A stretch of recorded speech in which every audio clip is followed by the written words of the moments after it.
कहना है, लड़ाई लंबी है। नवीन तुम ठीक हो, सच्चे हो, ईमानदार हो, बाकी जो होगा कुछ आगे हम लोग देख लेंगे। और अगर जेल जाना पड़े या पुलिस बुलाए तो भागना नहीं है, डट करके मुकाबला करना है, क्योंकि कहीं से कोई गलती नहीं है। और फिर से वही मैं बात बोल रहा हूँ कि दिल्ली पुलिस रिकॉर्डिंग डिलीट मत कीजिएगा सीसीटीवी कैमरे की, और अगर जरूरत पड़ी नार्को टेस्ट करवाइएगा, सीबीआई जांच करवाइए। नवीन कुमार नंदन तैयार है, कहीं पर भी नवीन कुमार नंदन आपको पीछे नजर नहीं आएगा। गलत है, ये गलत है बिल्कुल। बोलने के अधिकार पे एफआईआर नहीं होनी चाहिए, गलत बोलने पे होनी चाहिए। ब्राह्मणवाद जिंदाबाद का मतलब है वर्णवाद जिंदाबाद, और ये संविधान के खिलाफ है। उस पर कार्रवाई होनी चाहिए और कानून को अपना काम करना चाहिए ऐसे लोगों को।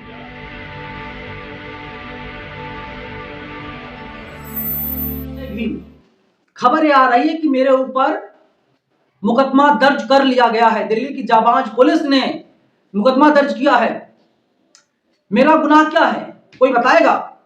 और जिस गुनाह के तहत, जिस अपराध के तहत मेरे ऊपर मुकदमा दर्ज किया गया है, मैं डंके की चोट पे बोल रहा हूं, ये गुनाह, ये अपराध मैं आगे भी करूंगा। जितना मैं समझ पा रहा हूं, एक मुकदमा दर्ज किया गया है कि नवीन कुमार नंदन बहुजन समाज की आवाज को क्यों बुलंद कर रहा है। चुप हो जाए, खामोश हो जाए, घर में बैठ जाए, या इनसे 100, 200, 500 रुपए लेकर के इनके हाँ में हाँ मिलाए। और मैं आप लोगों को यकीन दिला रहा हूं, मैं ऐसा करने वाला नहीं हूं। चाहे मुझे फांसी पर लटका दिया जाए या फिर जेल में डाल दिया जाए, मुकदमा तो दर्ज हो गया है, जो फर्जी झूठा मुकदमा है। कहानी कुछ यूं है कि 11 फरवरी 2026 को चंद्रशेखर आजाद का एक प्रोग्राम था दिल्ली के जंतर मंतर पर। बहुजन समाज के आंदोलन को कवर करने के लिए एक जहरीली महिला आई थी, उसका नाम लेना भी अब मुझे लगता है उचित नहीं है। वो महिला आती है, मेरे बहुजन समाज के लोगों को भड़काती है, कहती है 5000 साल से पानी नहीं मिला तो जिंदा कैसे हो, मर क्यों नहीं गए। ये शब्द अपने आप में कितना घटिया, कितना अपमानजनक है। लेकिन जब दूसरा पत्रकार उससे पूछता है कि बता भाई, तुमने पत्रकारिता की पढ़ाई कब की, आए बाएं साए करने लगे, उसके पास कोई जवाब नहीं था। तो आप समझिए, ऐसे नफरती लोग जब माइक उठाएंगे तो समाज में जहर घोलेंगे। है 11 तारीख को कुछ लोगों ने इससे जब काउंटर क्वेश्चन किया रुचि तिवारी से, एक बैरंग भागने लगी। तो मैंने अपने कैमरामैन से बोला, मैंने कहा कि एक काम करो भैया, जरा उधर कैमरा घुमाओ। कैमरा घुमाया, मैंने कहा देखिए भारी विवाद हो गया यहाँ पर, और जो है कि रुचि तिवारी किस तरीके से लोगों को भड़काने की कोशिश कर रही थी। फिर इसके बाद में होता क्या है कि उस वीडियो को मैं अपने YouTube चैनल बामसेफ न्यूज पर डाल देता हूं। 11 को जंतर मंतर पर वहां आंदोलन था। 13 तारीख को ये लड़की मिलती है जो हमसे DU में, मैं प्रोफेसर रविकांत का इंटरव्यू कर रहा था, तो इससे कुछ गुंडे आते हैं, पहले कैमरा बंद करवाने की कोशिश करते हैं, लेकिन हमारा कैमरा नहीं बंद होता। हम इंटरव्यू को कंटिन्यू करते हैं। जैसे इंटरव्यू खत्म होता है, मेरा कैमरामैन जो अमित है वो कैमरे को बंद कर देता है। ये लड़की आती है, मेरे पास 2 मोबाइल फोन थे हाथ में। मोबाइल फोन को अपनी तरफ खींचने की, ऐसे पूरी अपनी बॉडी से सटाने की कोशिश कर रही है, और लड़की सटा नहीं पाती है, क्योंकि इसके दिमाग में था, एक फितूर चल रहा था कि मैं मुकदमा करवाऊंगी, मैं गिरफ्तार करवाऊंगी, नवीन ने मुझे गलत तरीके से टच किया। पूरा विवाद लगातार बढ़ता जा रहा था। तब तक एक भाई साहब की नजर पड़ी, मैंने उनको बुलाया, वे आए, और वो वीडियो उनके कैमरे रिकॉर्ड हो गया। उनके कैमरे पर भी ये जहरीली महिला, नफरती महिला रुचि तिवारी हाथ मारने की पूरी कोशिश करती है, कैमरे को बंद कराने की पूरी कोशिश करती है। विवाद बढ़ता गया, और फिर इसके बाद में अंजलि आती है, नेहा आती है, सावी आती हैं, 3 लड़कियां आती हैं। आपने वीडियो देखा होगा कि किस प्रकार से अंजलि जो है वो आती हैं, बीच बचाव करती हैं, और फिर इसके बाद में अलग कर देती हैं, मतलब मेरे फोन को रिलीज करवा देती हैं, और वो लड़की अलग हो जाती है। रुचि तिवारी सीधा हाथ उठाती है अंजलि शर्मा के ऊपर, अंजलि शर्मा को मारती है। फिर इसके बाद अंजलि का मुंह ऐसे दबाती है और अंजलि को उठा करके पटक देती है। जो आंदोलनकारी थे वे सब लोग आ गए वहां पर, पूरी मॉब इकट्ठा हो गई, और सबने कहा कि इस लड़की को जो है पुलिस के हवाले किया जाए, और इस लड़की को पुलिस के हवाले कर दिया जाता है। लेकिन ये लड़की झूठा मनगढ़ंत कहानी बनाती है, फर्जी कहानी रचती है, और अब सब कुछ जनता के सामने आ गया है, आप लोगों ने देख लिया। और अब जो खबर सामने आ रही है कि मुकदमा तो हो ही गया है, दिल्ली पुलिस की महिला SI जो हैं रमावती, उनका कॉल भी हमारे पास आया था। तो हमारे स्टाफ ने उनसे बातचीत किया और मैं अपने वकील से मिल करके रमावती में मैं आईओ से मिलूंगा और जो भी सहयोग होगा मैं सहयोग पूरी तरीके से करूंगा। दिल्ली पुलिस आगे बढ़े, जांच करे, अच्छे से जांच करे, जिससे दूध का दूध पानी का पानी हो सके। और मुझे पता ही है कि आप लोग मेरे साथ खड़े हैं, मेरे साथ ही नहीं बल्कि आप लोग सच के साथ खड़े हैं जो वीडियो सामने आए हैं। लेकिन आप लोग यकीन मानिए, अगर लड़ाई में हार गया तो आगे शायद कोई आंदोलन ना कर पाए, क्योंकि जब आंदोलनकारियों से जो लोग परेशान है सिस्टम से, उनसे सवाल किया जाएगा तुझे 5000 साल से पानी नहीं मिला, जिंदा कैसे हो? कल को कोई पीड़िता आंदोलन करने आएगी, उससे लोग सवाल कर सकते हैं, सर तुम्हें डर नहीं लगा? तुम यूपी से दिल्ली आ गई, कहीं कोई तुम्हारा रेप कर देता, ट्रेन में बलात्कार कर देता, तुम यहाँ क्यों आ गई? मतलब उलूल जुलूल सवाल लोग करेंगे और बहुजन समाज के लोग आंदोलन करना बंद कर देंगे अगर मैं हार गया तो। और अगर जीत गया तो यकीन मानिए इनका मनोबल पूरी तरीके से टूट जाएगा और ये लोग हम लोगों को काम करने से रोक नहीं पाएंगे।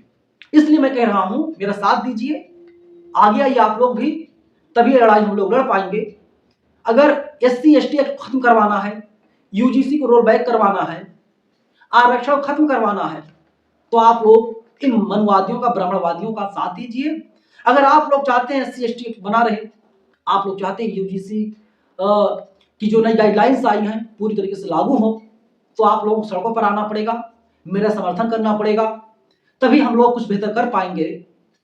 एक बात है ना, जब कोई लड़का अपने माँ बाप को मारता, भाई को मारता है, तो उससे परेशान हो जाते हैं, लेकिन जब वही लड़का पहले पड़ोसियों को मार रहा था, माँ बाप को बहुत मजा आ रहा था। कहानी कुछ ऐसी ही है। अगर ये लोग UGC को रोल बैक करवा लिए तो अगला नंबर SC ST एक्ट का है, आरक्षण का है। डिसाइड आपको करना है कि आपको करना क्या है। और मेरी लाइन बड़ी क्लियर है, हम चाहते हैं कि हमको इंसान समझा जाए, हमको कदम कदम पर एहसास ना कराया जाए तुम दलित हो, तुम पिछड़े, तुम आदिवासी, तुम चमार हो, तुम भंगी हो, तुम धोबी हो, एहसास ना करवाया जाए, हमको इंसान समझा जाए।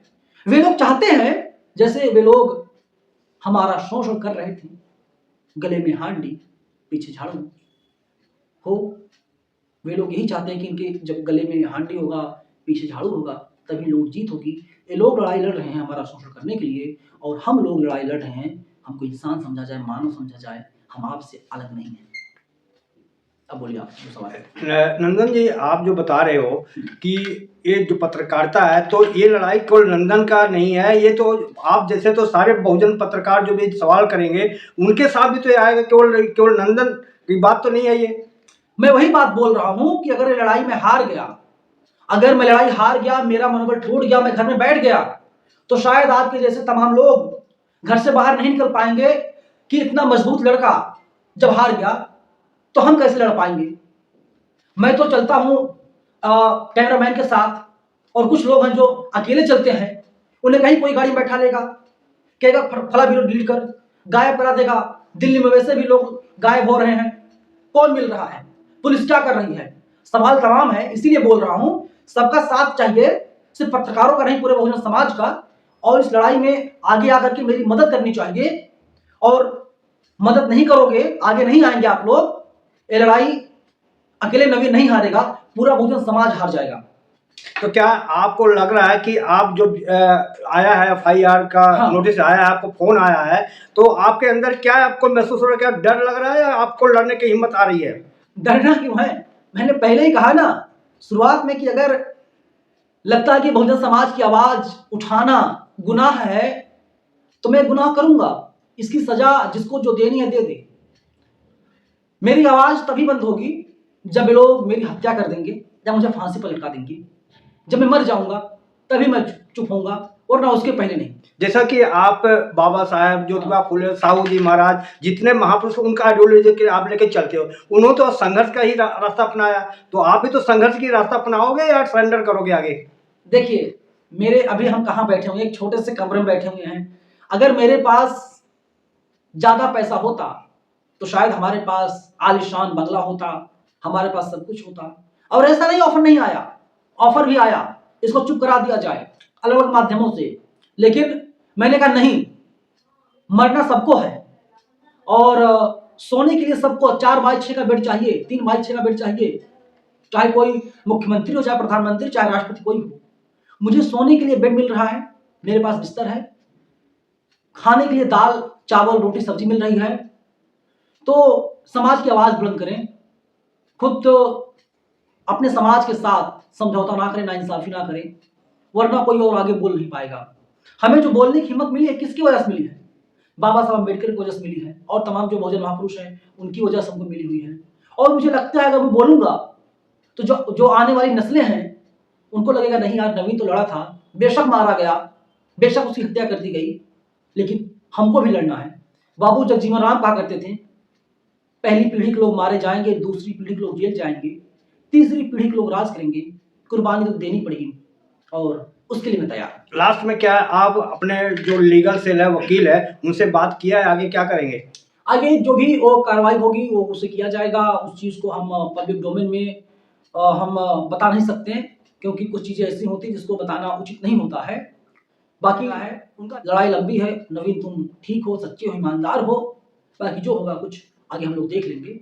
और अगर जेल जाना पड़े या पुलिस बुलाए तो भागना नहीं है, डट करके मुकाबला करना है, क्योंकि कहीं से कोई गलती नहीं है। और फिर से वही मैं बात बोल रहा हूँ कि दिल्ली पुलिस रिकॉर्डिंग डिलीट मत कीजिएगा सीसीटीवी कैमरे की, और अगर जरूरत पड़ी नार्को टेस्ट करवाइएगा, सीबीआई जांच करवाइए। नवीन कुमार नंदन तैयार है, कहीं पर भी नवीन कुमार नंदन आपको पीछे नजर नहीं आएगा। ठीक। आज जो हमारे सोशल मीडिया के जो साथी हैं, जो न्यूज़ के अपने पॉइंट ऑफ व्यू रख रहे हैं, उठा रहे हैं मुद्दों को, वैसे पत्रकार आ रहे हैं काम से, तो उनके ऊपर एफआईआर की जाए। गलत है, ये गलत है बिल्कुल। बोलने के अधिकार पे एफआईआर नहीं होनी चाहिए, गलत बोलने पे होनी चाहिए। ब्राह्मणवाद जिंदाबाद का मतलब है वर्णवाद जिंदाबाद, और ये संविधान के खिलाफ है, उस पर कार्रवाई होनी चाहिए और कानून को अपना काम करना चाहिए ऐसे लोगों को।